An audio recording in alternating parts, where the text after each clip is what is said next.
Welcome to Revolutionary Optimism. Living at this time in history, we are challenged with a convergence of crises that is affecting our daily lives. Issues like economic hardship, a teetering democracy, and the worsening climate emergency have left many Americans feeling more despair than ever.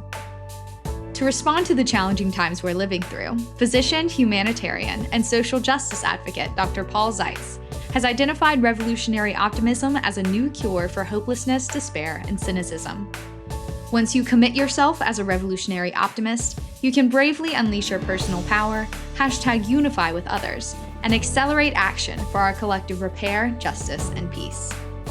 On this podcast, Dr. Zeitz is working to provide you with perspectives from leaders fighting for equity, justice, and peace, on their strategies, insights, and tools for overcoming adversity and driving forward revolutionary transformation with unbridled optimism and real-world pragmatism. In this episode, Dr. Zeitz is talking with political and civil rights activist Reverend Redeem Robinson. As the founder and executive director of All Souls Movement, he has led the Black and queer-led faith-based advocacy organization focused on reparations for African Americans at the local level, reparations education, and voter mobilization for people of faith. With a deep commitment to justice and poverty alleviation, Reverend Robinson has dedicated himself to being a voice for the oppressed and standing up against oppression. Here's your host, Dr. Paul Zeitz. Hey, Redeem, welcome. Great to see you. Hey, great to see you. So we met last September. I want to start off the show today with just reflections from our experience together. We met in September of 2023. We were part of a protest movement that was demanding that President Biden declare a climate emergency.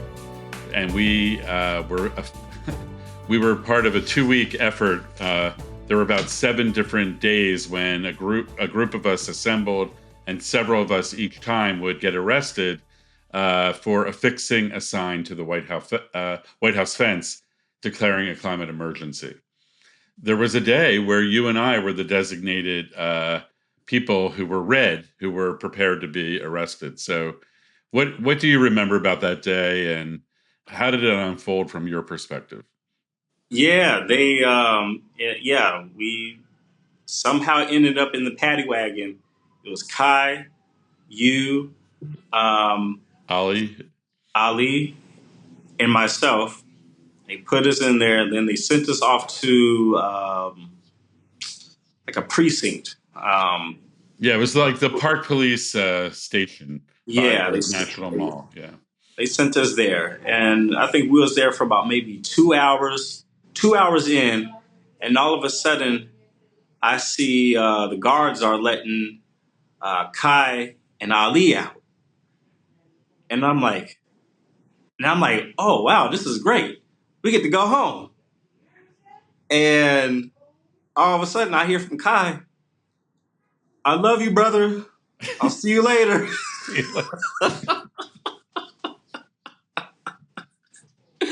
And I'm like, no freaking way. They just let them go. And I'm banging on the door. I'm like, hey, you forgot us. Yeah. I was taking patience pills at that time. I was like, preparing for a long haul.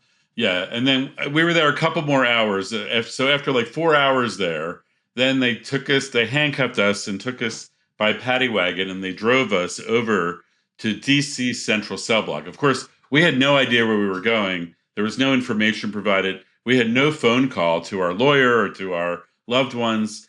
I personally felt like my human rights were already being violated because I thought you were supposed to have a phone call, and no one knew exactly where we were. We had no way to communicate. They had confiscated our phone and my wallet and all that. Yeah. So, man, it was a lot. So as soon as we get to the jail, by the way, this is like, I think it's like my second, maybe third time being held overnight. But when we got there, and I don't think you remember this, I saw a sign on the wall that was talking about, they reduced the number of prison rapes or jail rapes. And I'm looking at the wall and I'm like, oh, wow, that's not the first thing I want to see when I get here. It's I'm glad that they, reduced the number, but, that's not the first thing I want to see is something about jail and I prison totally rates. blocked that out. I didn't see that at all. Oh, I saw that, and I made mention of it in the Nigerian guards. By the way, the guards there were all Nigerians, and they was laughing, they was joking, clowning on us. Yeah, I remember because I figured that out, and I said, "Oh, I lived in Borno State. I lived in Abuja. I lived in Lagos on Victoria Island. I had spent time in Nigeria, so I was like, I thought it was a good idea to befriend the guards. Like I had no idea where we were going, but that was just a natural instinct of mine. Yeah, So I remember when we got there, they did a medical interview. We yeah, had to go on this device where they were like a magnetic device where it made sure there were no razor blades in our mouth. That was kind of strange. And then we were escorted back into a cell block with cages in it. And you could hear screaming and banging, and you could hear a women's, unit in the far distance, but it was mostly empty. I remember the funniest thing for me that I remember is that when we got there, it was empty. So, it's an open toilet. So we both were like, okay, why don't we take a cell? I'll take this cell and you'll have the cell next to it. And we'll be near each other, but we'll have our privacy. So the Nigerian guard started laughing at us, literally. And he's like, you guys, this is going to fill up overnight. So I strongly recommend that you partner. So we were like, okay. We laughed at our I laughed at our naivete. And then over to you. What did we experience with the food? yeah. So this was the most interesting part of being in jail. I'd never seen guards. Well, they fed us and made sure that we was hydrated. But the guards, they kept, they came back every now and then and asked us if we wanted juice. Like they had jugs of Kool-Aid, of orange drink and grape drink. And water too. Yeah. Water too. And so, we had to keep a cup, and we was able to ask them, hey, can I get a thing of juice? Can I get a sandwich? The sandwich was a basic bologna sandwich with nothing else on it. That's what they gave us. Actually, at the time, I'm actually really grateful for that sandwich because I was actually really hungry. Yeah. I remember the vanilla cookie. That was like, oh, yes, they have vanilla cookies. That was like so sacred. By the time our second meal came in the morning, having that little vanilla cookie was really sweet. Oh, God. And then, it just started filling up. The jail started filling up. There was roaches in there. We slept on these slabs, these metal slabs that were really hard. I had to use my shoe as a pillow. It was bad in there, and the cries. There was people yelling, screaming. There was one guy. He kept screaming for help. No one came, and God, there was just people. But there was also a guy in there. He was telling jokes. Yeah. Yeah. Yeah. Wow. Yeah. That place seemed to be shut down. I felt like I was in a mental institute. Yeah. So DC Central Cell Block is a unique jail situation in that all the police forces, both from the DC Metropolitan District of Columbia, as well as all federal agencies that have arrest authority, Customs and Park Police and whoever, Secret Service, all these firearm, all the Treasury Department has, forces that can arrest. So if they're arresting anyone in DC, everyone's taken to DC Central Cell Block, and they're held there overnight. And as Radim said, it was completely cockroach infested. It was the most disgusting thing. There was feces smeared on the wall. It was unsanitary. And yes, they did offer the juice, but while you were sleeping, Radim slept. I did not sleep all night, but Radim was able to get a few hours in. There was a phase in the middle of the night where they ran out of water. People were begging for water. So they did get another supply by the morning. So, there was generally, we were well hydrated. And then, of course, we were driven around for 4 hours the next morning.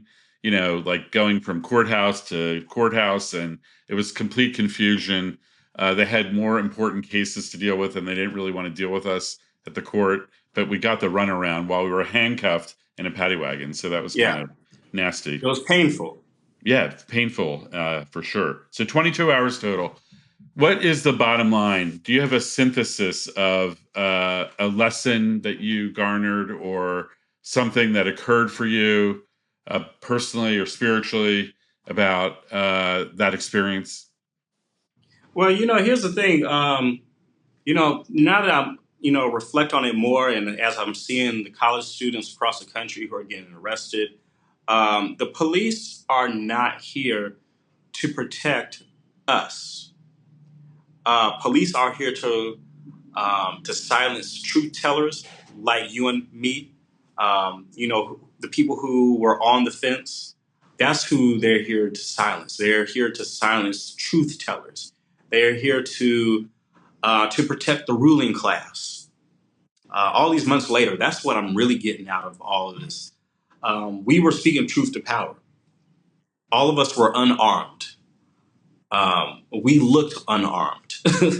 We looked like we were faith leaders. I was wearing your Reverend Redeemed Robinson. Yeah. You were wearing and I had my rabbi kippah on my head and my skull cap and my peace cap, I call it. Yeah. So we were clearly faith leaders and And the fact that they took us into jail, they thought, we was in handcuffs for telling the truth, for speaking truth to power. And once again, that's what the police is here for. That's their job, is to silence truth tellers. And also from the whole experience, it just really showed how incompetent police really are. The fact that nobody knew what was going on. Right. It was crazy. The next day, nobody knew what was going sheer on. Incompetence, right? Yeah. You can tell that the guards at the jail, they just hire any old body off the streets to do this type of work.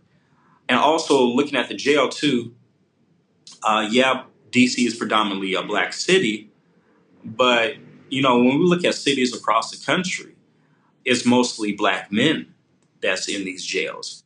I've been arrested in Phoenix, Arizona, where black people are 5% of the population. Meanwhile, overnight in Maricopa County, 4th Avenue Jail, there are at least about 40, maybe 50% of all those who are in that jail is black and brown people. So a much larger percentage than the actual proportion of the population. Yeah, it's a lot. It's like a lot of black people. And also, too, like when we looked at who was in those jails, not only was it black men, but it was poor black men. Some of those people were actually unhoused. Some of those people was dealing with mental health issues. So, once again, America is not interested in caring for people like you and I. They're not interested in actually providing for people. Their job is to throw people in jail to make money. America truly is a capitalistic country where they are literally, we got people, the 1%, who are making money off of people's incarceration. And it was evident at DC Central. Yeah, thank you for sharing that. I also had that awareness. I realized that night, my son, one of my sons works on criminal justice reform, and he's brought me into jails before and showed me how unfair and taught me how unfair the criminal justice system is. He's involved in a campaign now to close Rikers Island. And so this was my first experience of being overnight in jail. And I think I was the only white person that came in. I was like up all night watching all the traffic, and it was black and brown men, and they seemed to know each other. Some of them, they came in groups, and they knew each other from wherever. And I was a listening friend, hearing their stories and They're really intelligent, very smart. They talked politics, they talked family, they talked relationship, and they talked, like the circumstances that got them there. It was so sad, actually. And I was grief stricken about it, actually. And I felt really purified. It was so outrageous to me. I felt like we were on the right side of history and we were taking a stand, a love centered stand for climate justice and economic justice and racial justice. And we were calling on the president to do his job, basically. And we prayed for him. We sent them prayers to Jill and Joe for them to be awakened into and redeemed for their lack of leadership thus far. We have an existential threat with the climate emergency. And I thought it was so outrageous that you and me, Reverend and Paul, were in prison overnight under those circumstances for affixing a sign to the White House fence, which is a right of free speech and freedom of assembly. And it's a federal misdemeanor. As you say, the rules are written to suppress our voices and intimidate us. But people are rising in peaceful revolution. I think there's an intergenerational, interpartisan, youth-led movement on climate. And I want to switch over now to get your take on election 2024. I know you're very active on advocacy for radical reparations. We've covered that, on our show before with other experts, but happy to hear your views on that. And also voting, getting out the vote, and how you're operating on that, and how you're seeing the threat of whatever threats you see and whatever opportunities you see for election 2024. Really want to hear your take on it, because I know you're really at the front line of mobilizing and catalyzing a potentially historic transformation. So let me just share a little bit about the work that we're doing with All Souls Movement. We have a program called Vote by Faith, where we're mobilizing Black and queer people of faith to get out and vote. It's totally nonpartisan. We're not telling people who to vote for, how to vote. We're just trying to get you information to vote, and also share with others. If being a good steward of the planet is part of your faith tradition, if peace is part of your faith tradition, if love, justice, and mercy is all part of your faith tradition, then we have a moral duty to vote, because all of those things are on the ballot. Like I said, we are totally nonpartisan. We don't tell people who to vote for and how to vote. We're not aligned with any political party or anything like that. We just want people of faith who share these same values to actually put your faith into action and actually vote. That type of thing.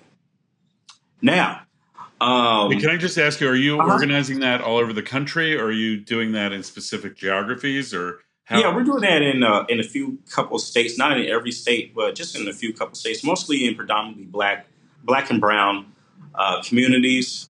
We're going into places that are often not heard. They're not touched. We're going to places that are not touched.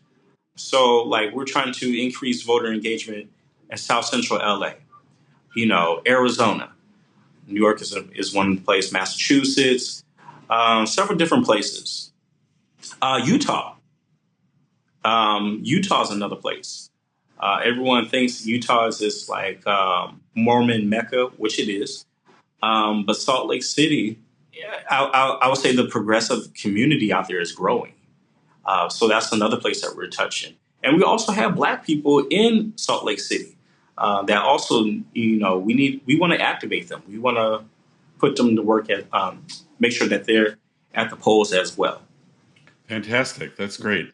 What do you think is going on this election season? Some people think that we're fighting a fascist MAGA movement here in the United States.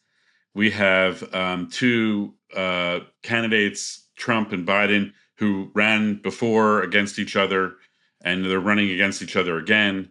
We have one of the candidates in court, all that craziness. And then we had a Democratic nominating process that was highly organized as a coronation process rather than an open democracy and an open competition between different voices. So I don't know. It's a very complex time. We're going to come back to Israel, Gaza, in the next part, the next part of it. But that's also playing a role in the election 2024 and how that is playing out. So I'd love to hear your views of the risks that you see, like for political violence or constitutional crisis or coup attempt or whatever, climate emergency, whatever you see, economic inequality, like just exploding, whatever flashpoints you see. And then, how should we respond? People are looking for guidance and direction in this very difficult time. Yeah, this is, hey, I'm just going to be straight and honest with you. This is probably the most unreal election that I've ever seen. It's just unreal. Like the fact that, and I'm not trying to sound ageist or anything, but the fact that we have two candidates that are Joe Biden, he is over 80, right? Yeah, he's 81. Yeah, he's 81. We have Donald Trump that's like pushing 80. He's 77, yeah. 77. So, the fact that we have two older white guys who are very out of touch with America is just wild. And the fact that none of them are really campaigning. And the reason why I say I don't feel like any of them are campaigning, you have Biden, who seems to be obsessed with Trump. That's all he talks about. Trump this, Trump that, Trump this. But we're not hearing any deliverables. And then you have Trump, on the other hand, who's just building his platform, his base by fear mongering. So, this is just the most unreal election I've ever seen, and I feel like America is being played. We're caught. Your average everyday person is caught between two old rich white guys, and and we're in. It's like we're in a group chat with them going at each other, and meanwhile, we're not getting anything out of this. We are being tugged around and being told from Biden's people, you need to be on my side because that guy over there, he's dangerous and he's trying to take your rights and he's going to do this and he's going to do that.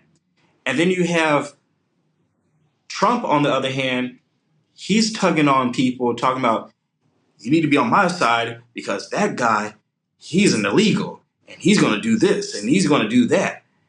And I'm like, there's no real substance here. This is unreal. This is fake. That's the only thing I can think of this election. It's just unreal. And so, and I'm now, say this here, Dr. Cornel West, who is running as an independent, he said with Trump, we're going to get a civil war, and with Biden, we're going to get a world war.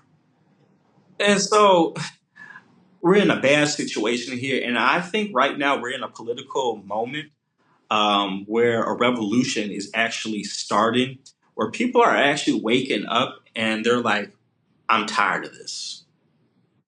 Every 4 years, I'm tired of this. I'm tired of option A being bad and option B just pandering and not really doing anything. Almost everyone I'm talking to, there's a lot of people I'm talking to, especially when we're talking about getting people out to vote and stuff like that.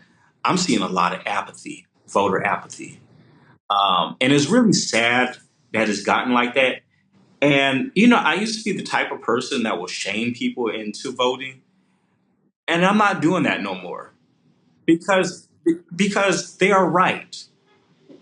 What am I voting for?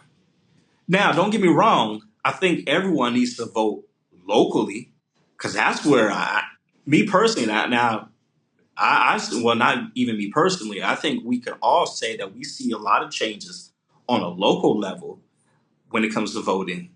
But when it comes to the top, I can't blame people for saying, they're going to leave the ballot either blank, they're not voting at all, or they're going to vote for third party. Yeah, so they're looking for alternatives. They're looking for alternatives. Yeah. So what do you think is underneath the apathy that you're observing? Is it skepticism? I have a sense for myself, but I think I've talked to other people, there's a sense of betrayal. The government has betrayed our trust. Both of these candidates, for example, or both of them have served as president, and neither of them have fulfilled on their own commitments. They have no integrity to their oath, especially Donald Trump, who doesn't even believe in the rule of law. So, and the fact that he's even eligible, is this a sign? So, quickly, I'll say from my perspective, my diagnosis is that we have constitutional rot. And the system of government was written 237 years ago by white male oligarch slave owners. It was a caste system. It was designed to oppress people of color, women, indigenous people, and it's still working very effectively as it was designed. And it's breaking down now, and the system is not meeting the needs of the American people. And we're seeing, we'll talk about this next, the Palestinian liberation movement. We're seeing the climate emergency movement, both going into direct action. If we can get racial equity, women's movement, LGBTQ rights movement, child rights movement, reproductive rights movement, all those movements, like moving into direct action, then we do have the potential of having a peaceful revolution as a response to the violence and destruction that this other system is leading us towards. Like that's option one, lesser of two evils, Biden versus Trump, and Biden would be the lesser of two evils if you had to pick, that's what I would say, if that's our only two options. But why is that? Why are we satisfied with that? So I think we need to unlock our political imagination. And my colleagues and I at Unify and other partners are calling for an open convention, as Ezra Klein and other political commentators have called for, to have a real open debate where Cornel West and Kamala Harris and Marianne Williamson and all the different candidates, Bobby Kennedy Jr., could compete in an open democratic process. We would actually hear ideas about the future. Can you imagine we would actually experience democracy? And I also believe we need to be prepared for extra constitutional renewal and transformation. If this whole system implodes in violence and chaos, then we need to have the new way that we want to operate, ready to go. So that's what readiness, for when that confluence can happen, where we can transform ourselves. That's what I'm imagining. So anyway. No, yeah, you're totally right. Like, and I'm very actually nervous about November. Trump's people have already showed us what they're capable of. America is just not in a good place. I mean, like, we're in such a bad place where calling for peace can get you fired. It can get you beat up by the LAPD or any other city police. It can cost you a lot. It can get you. This is even the worst part. Calling for peace can actually get you dragged out of a church. And what I'm talking about when Joe Biden spoke at Mother Emanuel AME Church in South Carolina, and where young protesters went in there and called for a ceasefire and was dragged out, and where people were chanting 4 more years. I mean, we're just in a bad place altogether. And so... Yeah, so talk about the Israel-Gaza situation and how you see the Palestinian liberation movement and how that relates to the movement for racial equity and racial justice or reparations or all the issues that you work on. How do these things intersect in your mind, and what are you seeing on the ground at the front line of the movements? Yeah, so for many years, Palestinian Black liberation it has always been like this. When we talk about the oppression that the Palestinians face, is very similar to what is taking place in America. It's been what has been taking place in America. We have always found like organizations like the Black Panther Party has always been down for Palestinian liberation. Other abolitionist groups have also been for Palestinian liberation because what they see is an oppressed people being kicked off their land, out of their homes. They're being boxed in pretty much in outdoor prisons. They are being ostracized by the police, the heavily militarized police. And we have white people, white evangelicals in America telling people that pretty much, literally, this is pretty much what they're telling people is that the Palestinians are the devil and that the people of Israel are God's chosen people and all this. And I don't think people really realize how harmful that language is. You're pretty much telling people that the people of Israel are pretty much like a master race. And so we can't talk about ending white supremacy in America, but we're allowing Israel to bombard, murder, and just do whatever to the Palestinian people. It's the same thing that has happened to the indigenous people here in America. We came in, killed them, took their land, raped their women. Like, just, it's the same thing. It's the same thing how other countries have went into Africa, into different African nations, stole their land, enslaved their people, raped their women, indoctrinated them. It's the same thing that's happening here in Puerto Rico. And the more I spend time here, the more I learn how evil the United States really is. The United States came in here, just did all kind of crazy things, took the land, indoctrinated the people. Um, and so all of these things, when we look at what is happening in Gaza, that's why all of these nations and oppressed people can relate to what is happening in Gaza. Lastly, let me just share this too. I saw in the comment sections, I was looking at something. It was in a Black group on Facebook. And, they was talking about how Black leaders were standing for Gaza. And it was at a protest. And someone had commented, a Black person had commented, talking about what does that have to do with the Black community? And I'm like, that actually has a lot to do with the Black community. So when we talk about police brutality in our neighborhood, especially like Los Angeles, who do you think is training the LAPD, the NYPD, and all these other heavily militarized police departments? It's the IDF. Yes. Yeah. Like police actually go to Israel for training.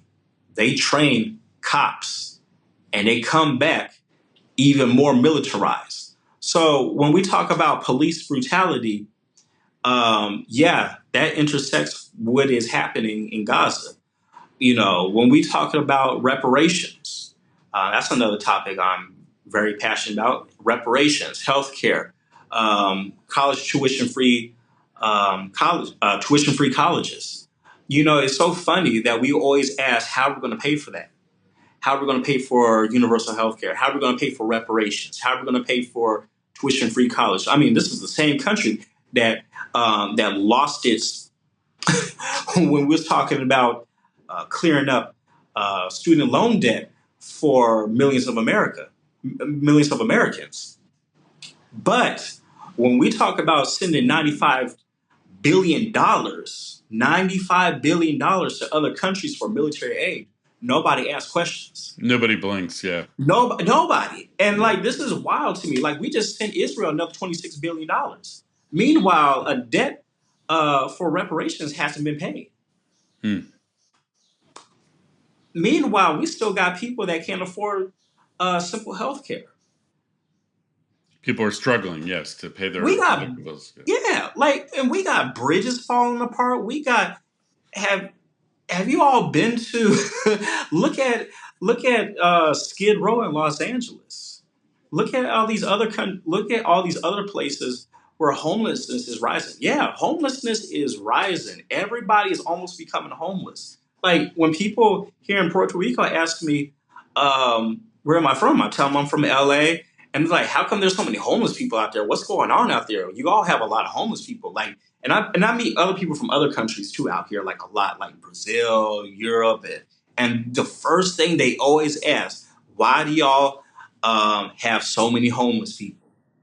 Meanwhile, we just sent Ukraine a bunch of money. We just sent Israel billions of dollars. Like, this is ridiculous. And so, like, people are seeing this, especially young people. The people that put Joe Biden into office, they're seeing this. And this November, I could tell you right now, especially after college students had been beating up students, especially after police had been beating up students and faculty at these universities, you can kiss Gen Z and the young vote goodbye. The Democrats, they lost it. It's over with. You sent all these countries billions of dollars while these students are being beat up.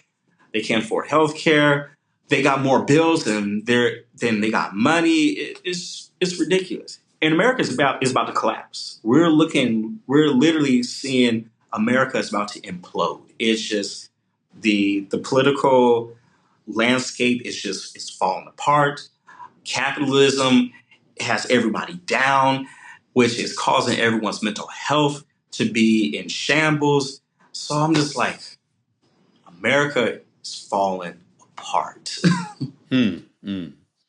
Yeah, so thank you for sharing that. I have a similar sense, and that's why I have felt so driven to offer revolutionary optimism as a path forward, because I do feel like we're going through some kind of passage. There will be disruptions. We can't predict everything. We're moving into a lot of uncertainty. Like we had the COVID disruption, and now we're seeing economic disruptions and the wars and all these things. There's a lot of disruption. The climate emergency is surely disrupting things. And so it's so important to build local community and social resilience, build up our own capacities to manage this together. We're not alone. And, that's where I'm really hoping to contribute some, response. Like the question is, like everything you say, how do we respond to that? How do we rise? How do we see this dire moment of peril that you described and flip it into a great moment of hope and possibility? That's the opportunity that I see. And I want to thank you for your leadership, being at the front line, mobilizing these communities who may be overwhelmed with apathy, and you're awakening them to the opportunity and their responsibility, as you said. You called it a moral responsibility to participate in our political process. And even in spite of the bad choices, there's still ways to engage and to use your voice to participate, and also to transform the system, right? So there's many different pathways for how to respond. And you and I are doing all those things, So anyway, I appreciate you so much, and thanks so much for being on the podcast. And we look forward to following your work and supporting you in the days and months ahead. So have a great week. Yes, thank you for having me.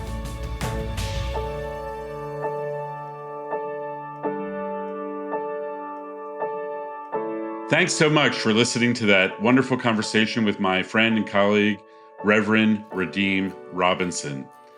Radim is an amazing revolutionary optimist. I shared a jail cell with him and a process of 22 hours when we were fighting for President Biden to declare a climate emergency last fall. We've connected since then on voter rights and our joint advocacy on reparations and truth-telling. and our shared commitment to support peaceful coexistence amongst Israelis and Palestinians, and to support the Palestinian liberation movement as part of that. He is really at the front lines of activism with Black and Brown and other marginalized communities in Puerto Rico, in Massachusetts, in Arizona, in Utah, California. He really has a footprint across the country. And so watch out for Radim Robinson. He's part of and leading the All Souls movement. And I think that's exactly what we need right now in our peaceful revolution. So thanks. Have a great week.